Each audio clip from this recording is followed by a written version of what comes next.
Hello again and welcome back to English Today. And this is DVD 19 and the second DVD of your advanced level.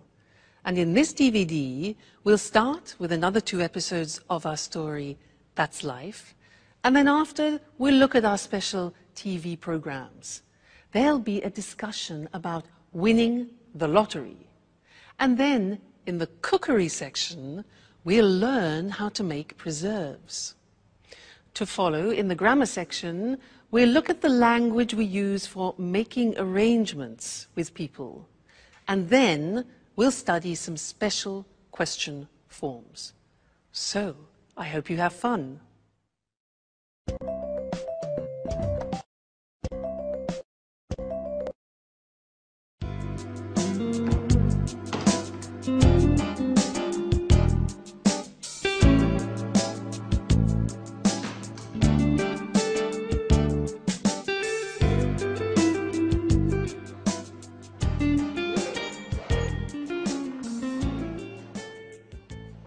Here we are, home sweet home.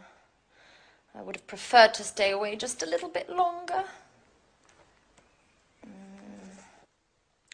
Oh my God, look at the mess. Look at this place. And look at the dust. Oh, I don't even know where I'm going to begin. Oh, calm down, Anne. One thing at a time. Let's just have a look at the post to start with. Electricity bill, heating bill, telephone bill. I can't believe there are only bills to pay. I'll open them later. Coming home from holiday is stressful enough as it is. Oh, here's a letter from Sharon. Let's see what she has to say. I'll tidy up later.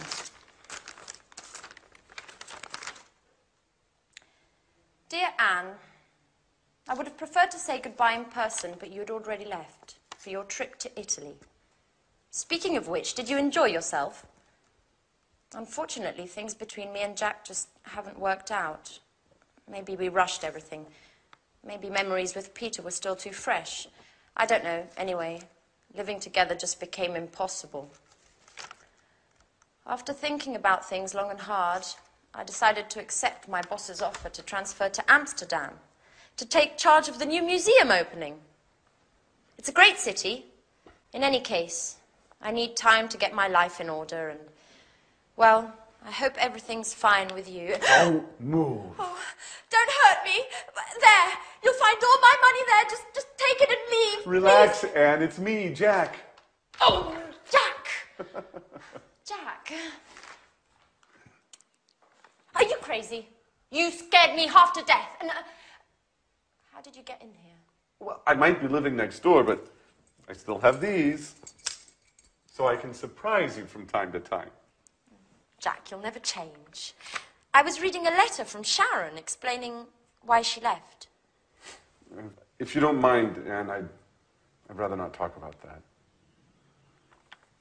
What about you and your Mr. Perfection, Nick? How are you? Well, I realized that things weren't all as perfect as he wanted me to believe, and in any case, if you don't mind, I'd rather not talk about it. Absolutely. Let bygones be bygones. What about a drink to celebrate your homecoming? No, Jack. I've just arrived and I need to unpack and just take a look at the place. It's a disaster area. No, the first thing I want to do is get things tidied up. Where did you get this? Isn't it marvelous? My grandmother gave it to me. It's fantastic. Well, if you want to get tidied up, you'd better start right away. It'll take you a month to clean this. I know. And you say I'll never change. And do you ever think about anything besides cleaning? No, guys. You should get engaged to a Hoover. Anyway, no excuses. Come on, go, get ready. Can you manage to be ready by 7?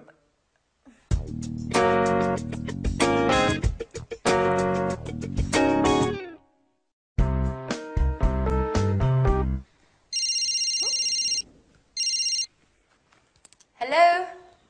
Alice! Hi! Yes, this morning. Oh, and I'm here with Jack now. He says hello. Yeah, she says hello.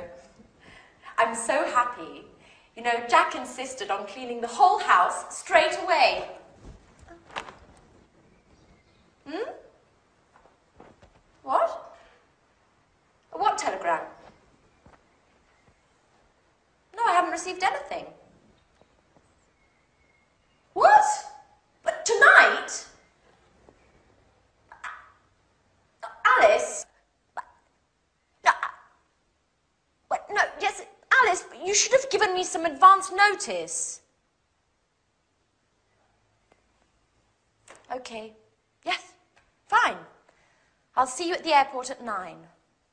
What do you mean at the airport? What did Alice have to say? She's arriving tonight at 9 o'clock. For good. And she's bringing a surprise. Wow. Well, that is good news. What, together again? All for one, one for all? Isn't that great, Anne? Yep. Fantastic. What's the matter? Why the sad face? Nothing. Well, it's just that I was just thinking about the poor house. I don't even want to start to imagine what a mess I'm going to have in here with you two. Oh!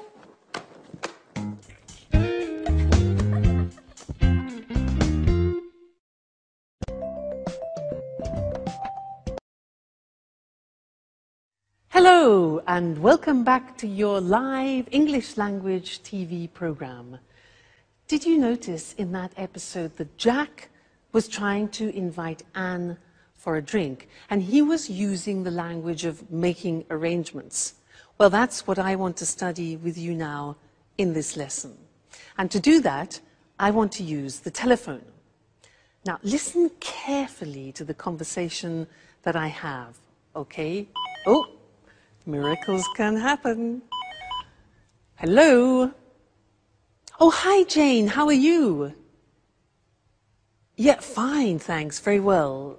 Well, lots of work at the moment, actually. Yes, I know. I look forward to the weekend, too, just to relax a bit. And how about you? Yeah? Oh, what's going on? Oh, that sounds interesting. When? Friday. Oh, no, not Friday. I've got a concert. Yeah, I got a ticket to a concert on Friday. I can't make it. Well, what about Saturday? What are you up to on Saturday? Oh, really? Sounds interesting. Anyone I know? Oh, really? I haven't seen him for ages. Yes, I'd love to. Okay, well, what sort of time? Yeah, all right. Well, if you want, I can give you a lift. Yeah? Let's say I'll pick you up at about 8-ish.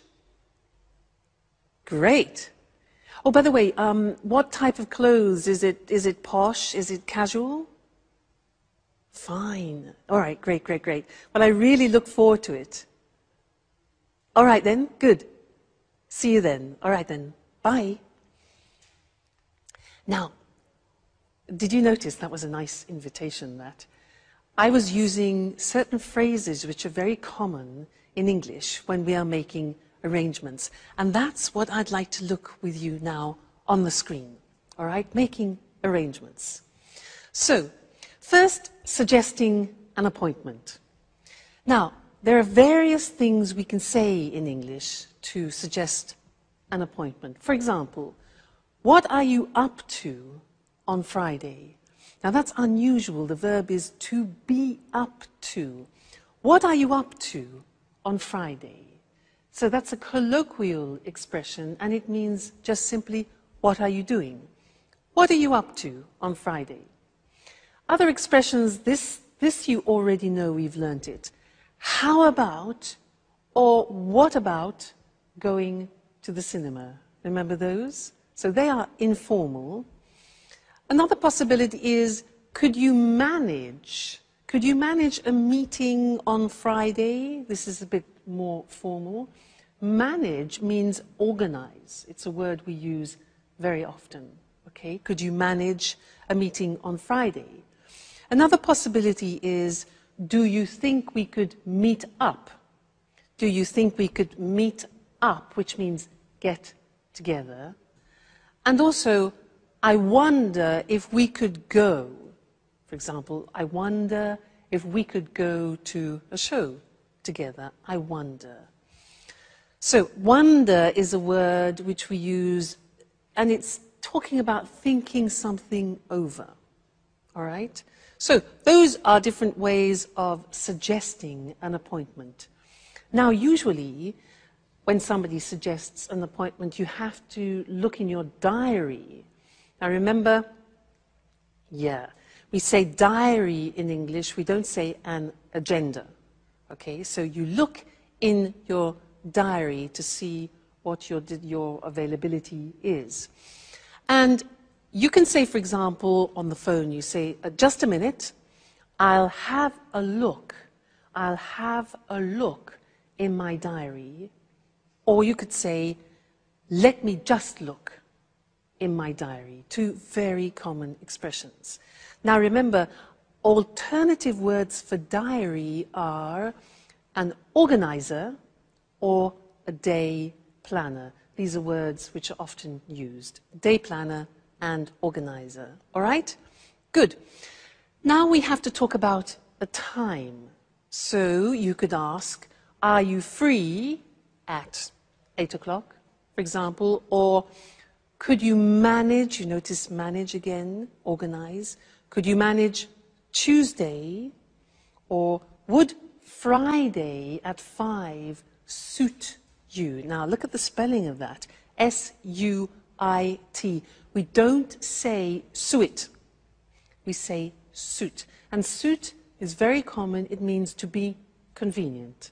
So, would Friday at 5 suit you? Another very common one is, could you make it? Could you make it on Monday, which means could you organize yourself? Could you make it on Monday? Or another possibility is, when would you be available? Available. More formal, when would you be available? All right? Great. So now, we've talked about the time. If you want to reject, say no to a suggestion and an arrangement, these are the possibilities. You can say, I'm sorry, I'm booked up on Friday. Now, booked up means that your agenda is full, okay? So I'm booked up, my agenda is full, my diary is full, my day planner is full, okay? So, you can also say, I'm afraid I'm busy on Friday. I'm afraid. Now, I'm afraid means unfortunately. It's the same meaning. Unfortunately, I'm busy on Friday. All right? Or unfortunately, I can't make it, which is what we've used before. Great. Now, if you want to accept the suggestion, you can say, I'd love to, which is something we learned in socializing. I'd love to, or that would be great. That'd be great. That would be great. And the last thing is to confirm the arrangement. So here you can say, fine, so that's Wednesday at 7 o'clock in your office. Notice we say, so that's Wednesday at 7 o'clock in your office. So that's. Good. I'll see you later then is less formal. And more formal, I look forward to seeing you on Friday. Remember, we've learned that expression too. I look forward to seeing you on Friday. Very common. All right, so that's all the language of making arrangements. And I look forward to seeing you again in our next lesson.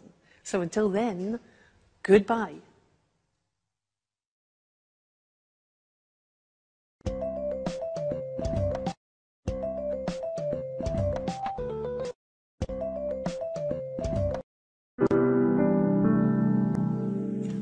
I just don't understand, Alice. Why did you leave the job you were doing with your father? Had you started arguing again? No, well, not exactly. You know, working with my father is very difficult. We just have a completely different artistic view of things. And you know how I am. After a bit, I just get bored of doing the same things. I need new horizons. Well, what's wrong with working on a set? Wasn't it satisfying enough? Sure, of course. You know, in the long run, even the most satisfying things can get boring. And, of course, I met Edward. By the way, Edward is a Scorpio.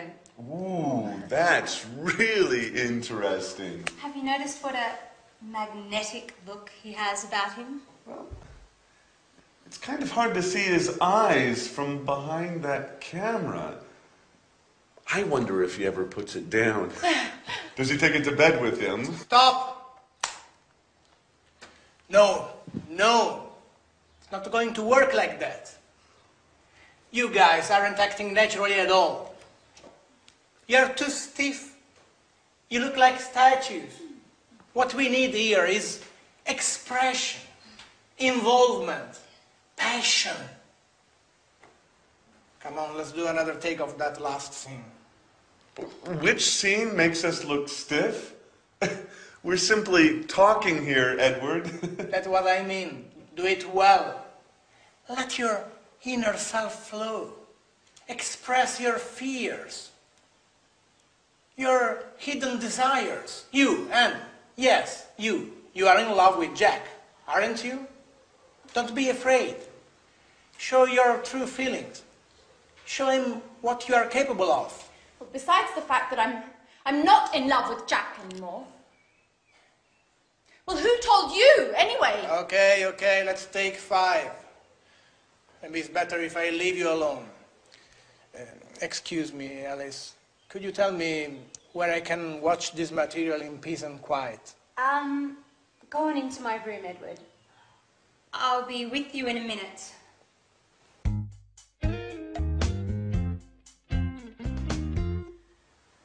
Okay, Alice.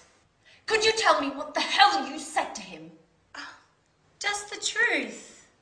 When Edward told me about his love of reality shows, I jokingly told him he had to meet you guys because life in this house was more exciting than a soap opera. He asked me why, and I told him everything. Okay, what exactly do you mean by everything? Well, about you and Peter and how you fought over Sharon, and about Anne's unrequited love for you and how she discovered your relationship. In other words, all the emotional goings-on of recent. Oh my God, Alice. What got into you? This is so embarrassing. You know damn well I'm reserved about these things. What am I supposed to do now? Just be yourself. There's nothing easier, is there? What's the matter? Nothing's the matter for you, that's for sure. We're the ones that end up looking ridiculous. Just for the record, what is Edward planning to do with all of this interesting material? What does he do for a living? Edward is a director, a great director. And as far as your other question is concerned, that's a surprise. I can't say anything yet. At any rate, you'll find out soon. My God, Alice. Your surprises are starting to trouble me.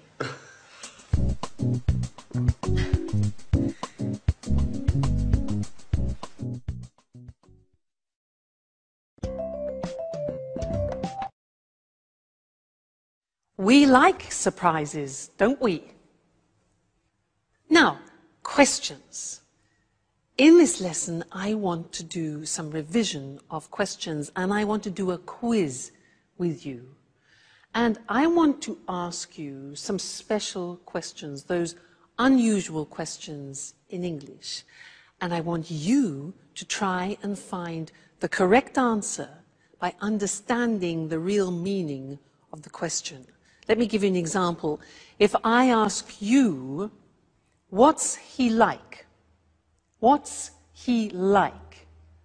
What answer would you give me? What's he like? You remember?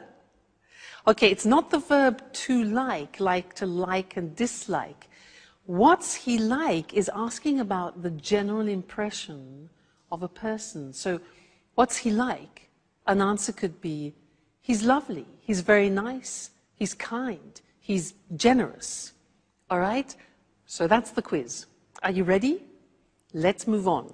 Now, question, what does he look like? What does he look like? Remember that? Yeah, look like is for physical appearance. So an answer could be, well, he's tall, dark, and handsome. Classic. All right, so what does he look like? Physical appearance. Next. How is he? Answer, how is he? Now that's a bit confusing because it is only asking about somebody's health. Like, how are you? So how is he? He's fine. Great, okay, he's fine. Next one. What does he do for a living? What does he do for a living? The answer? Okay, he's a doctor. He's an engineer. So that question is asking about professions. What does he do for a living? Very good. Next one. These. What's the matter? What's wrong? What's up? Okay. Yeah, there are many, many possibilities because the question means what's the problem? So what's the matter? What's wrong? What's up? You can say, I can't find my phone. All right? Good. Next one. This one, not so easy. Try and answer this. What's it about? What's it about? Yeah, okay, now we're asking about the content. It could be a book, it could be a film, for example. What's it about? An answer could be, well, it's a love story, it's about two people who fall in love, and then blah, blah, blah, blah. All right, so what's it about? Content. Next one. Which way do we go? Answer. Which way do we go? Yeah, good. It's for giving directions. So you can say, well, you go right, then you turn left, and then you carry straight on. So which way do we go? Giving directions. Fine. Next one, this one. What size do you take? What size do you take? Yeah.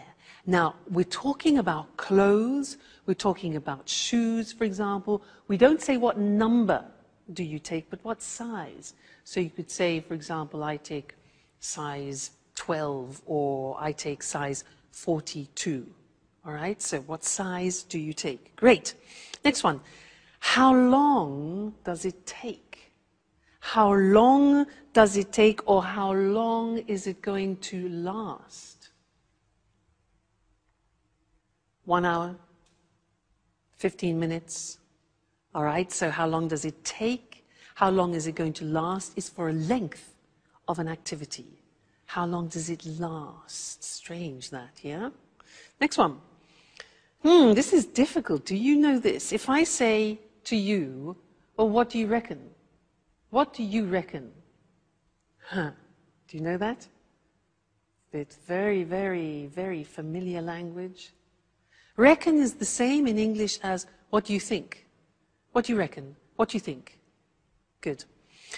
Next one. What's it made of? What's it made of? If I show you this. What's it made of? Plastic.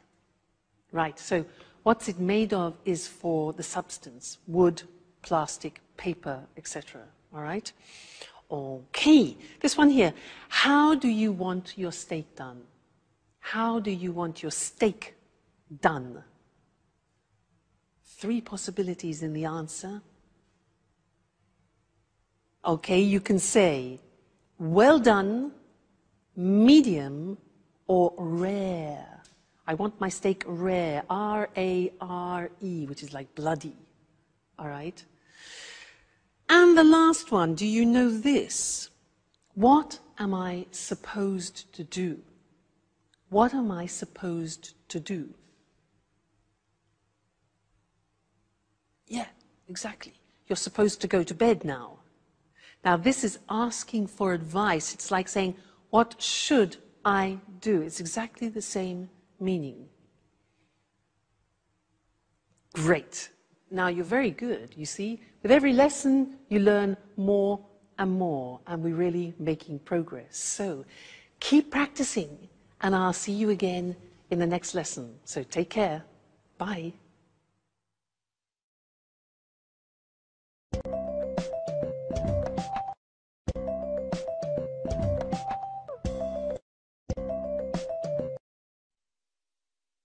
Hello, everyone.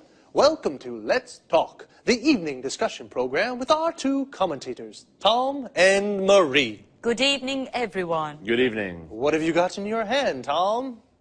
Well, I bought a lottery ticket on my way here to the studio. I thought I'd try my luck. You know, the first prize is £20 million at the moment. Ooh, quite a penny or two. And what would you do if you won £20 million? Well, I think the first thing I would do would be to set off to the Caribbean to veg out for a couple of weeks, just to give myself time to think about what to do next. Any ideas at all? Well, I'd certainly want to have a good time, just after winning anyway, but I wouldn't fritter away all the money on parties and things. Sounds sensible. And you, Marie, if you won £20 million, what would you do? What I'd love to do is start up my own business. I wouldn't want to stop working altogether, but I'd really want to be my own boss for a change. Oh, what sort of business would you get into? I think I'd buy a big country house and convert it into a hotel. Not too big a place, I guess. I might not have enough money. Would you give some of your winnings away? But, of course, I'd give some to my relatives, my sister anyway, and my mum and dad too. I don't know about the others. I certainly wouldn't skimp on Christmas presents anymore. Well, I'd donate some to charities, some to AIDS charities that work in Africa, and some to cancer research. I'd invest some of it pretty soon after winning to make sure I didn't spend it all. Do you think all that money would bring any problems? Well, I've heard you get a lot of letters from people begging for money. I wouldn't be too keen on that. I guess you may suddenly find yourself surrounded by lots of new friends, or some old ones may show up again too. Am I being too cynical? No, Tom. I think you're right. And lots of people would try to give you advice on how to invest the money. You'd have to be really careful about who you trusted. Winning huge amounts of money can destroy people's lives if they can't handle the changes all that money brings. That's true. And aren't state lotteries just another form of taxation? An unfair, hidden form of taxation. Poorer people spend lots of money buying tickets with very little chance of winning. I don't think government should be involved in selling dreams through lotteries. Well, maybe you're right, Eric. Lotteries sell illusions, but tonight, I want to dream. Okay, Tom, keep on dreaming them. Good luck for the draw, and goodbye to you and Marie. Goodbye. Goodbye. Would you like to win £20 million? Well, think about it, and we'll see you again next time for another discussion of Let's Talk.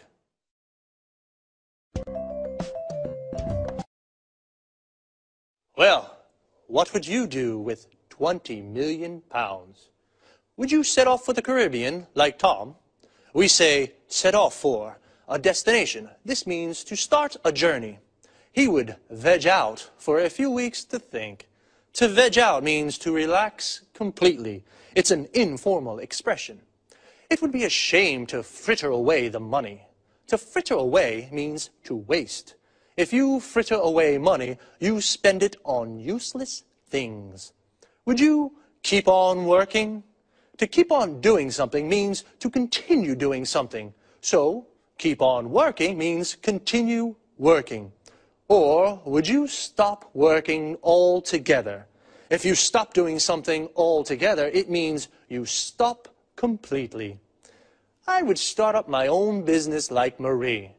To start up means to create. To start up a business means you create a new business.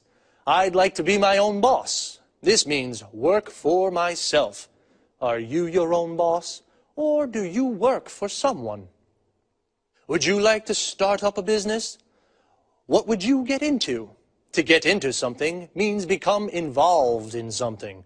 I'd probably start up a record shop.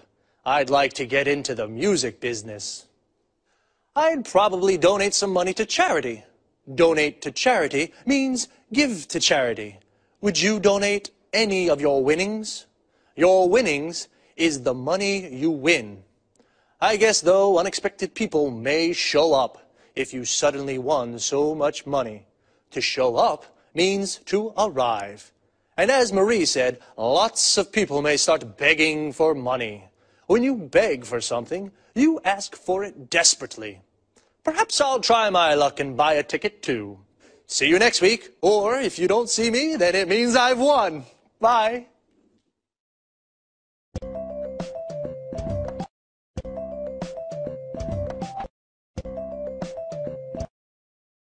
Good morning from Cooking Today. Here we are with Lisa French, our expert homemaker. How are you, Lisa? I'm fine, thanks. Hello, everybody, and welcome to my home. I wonder what you'll talk about today. An interesting theme, preserves. This reminds me of my granny. So what kind of preserves are there? There are plenty. Jams, jellies, conserves, marmalade, syrups, candies, sauces. You see, you can preserve almost anything. Even meat? Of course, meat, poultry and fish. What's your favorite preserve? I have a strong preference for chili sauce.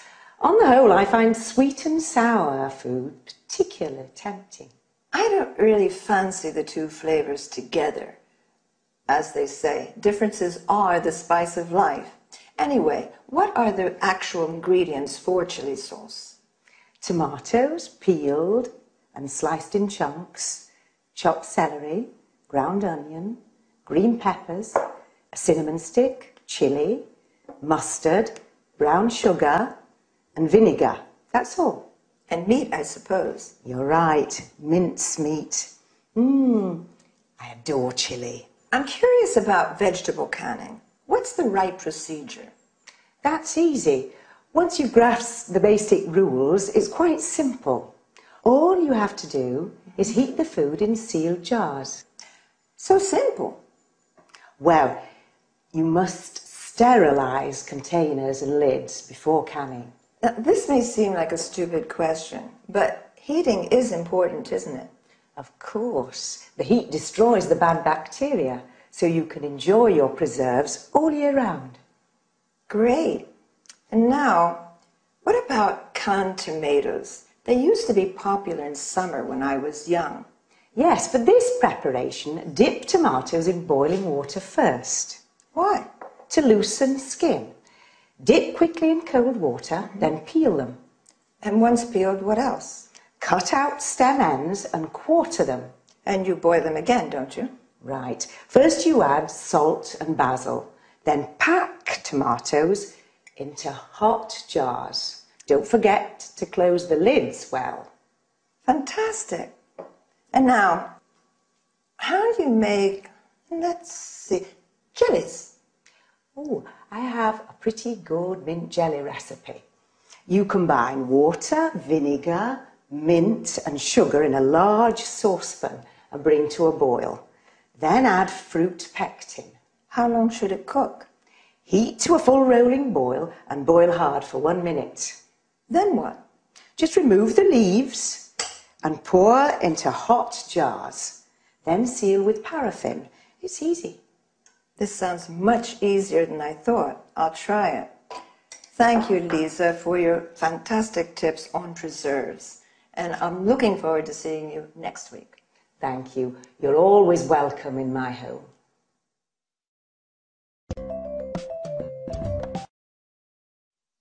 Let's look at the language of the dialogue. A preserve is one of the various methods to store food for a long time, such as canning, drying, bottling, freezing, and so on. Lisa gave examples of food preserves. Jam comes from cooking fruit with sugar. Notice that jam is also used when you're stuck in one place in a traffic jam. Jelly is food made from gelatin. Well, not only food. Even your legs can be wobbly like jelly when you're afraid. Marmalade is jam made from oranges, while conserve is jam containing large pieces of fruit. Syrup is made from fruit pulp, sugar, and water. And candy is fruit cut into small pieces and boiled with sugar and dried. In the US, candy means sweets in general. And finally, a sauce is made from fruit or vegetables boiled into a thick liquid. The adjective saucy is used to mean also impertinent person. When you make preserves, make sure you have sterilized jars and check if the lids are well sealed. Canning is also used to mean the same technique, but a can is made of metal. Lisa said that sweet and sour is her favorite flavor. This is typical of Chinese cooking, where dishes can be sweet and sharp due to the addition of vinegar. Then, talking about food preparation, Lisa used chop, which means to cut into small pieces or chunks. Slice, that is, cutting into flat pieces. Grind, which means to cut into fine powder, as with coffee and pepper. And quarter, cutting into quarters, for example, an apple or a tomato. Then, regarding boiling, we say bring to a boil, or to a full rolling boil, or boil hard. I finished for today. Look after yourselves. Bye.